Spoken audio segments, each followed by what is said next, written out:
bola. Joy kelgungacha hammamiz gapirdik, vatani uchun dedik, ota-onamiz uchun, o'zimiz uchun, tarix uchun, O'zbekiston uchun dedik.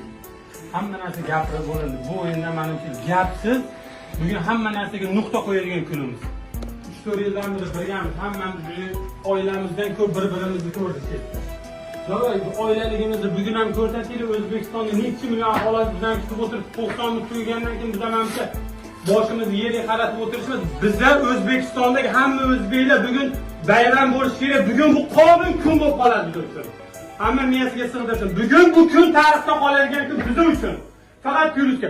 Bizda bitta o'yin bor. Qatar bilan o'yin kerak emas degan. Bugun hal qilamiz hamma narsani. Davay, hamma bir gap bo'lsak, bular bizdan kuchli emas hech qaysi. Olsin Braziliyadan, Portugaliyadan, boshqa joydan hammasi grajdan olsin. Lekin bugun kim bizga qat'iy nazar oldimizda tursa, bu o'yinni bugun hal qilishimiz kerak. Davay bolalar bugun hamma bugun bizlar bilan birga O'zbekiston hamma duo qilib o'tiribdi. Makkadan hamma joydan ota-onalarimiz duo qilib o'tirdi. Xudo xolasa hamma narsa yaxshi bo'ladi. Ko'chmasdan 100% beraylik o'zimizdan samaddachi, qolgani Allohdan. Davay bolalar. Tarix bilasizlar, bizni bobolarimiz kimlar bo'lgan. Hech qachon esdan chiqarmasin. Kim bo'lish qat'iy nazar hozir qarshi. Siz o'zbeklar bor. G'urur bilan maydonga chiqib kurashing. Shundan tarixni bugun yaratdik. Davom etadi.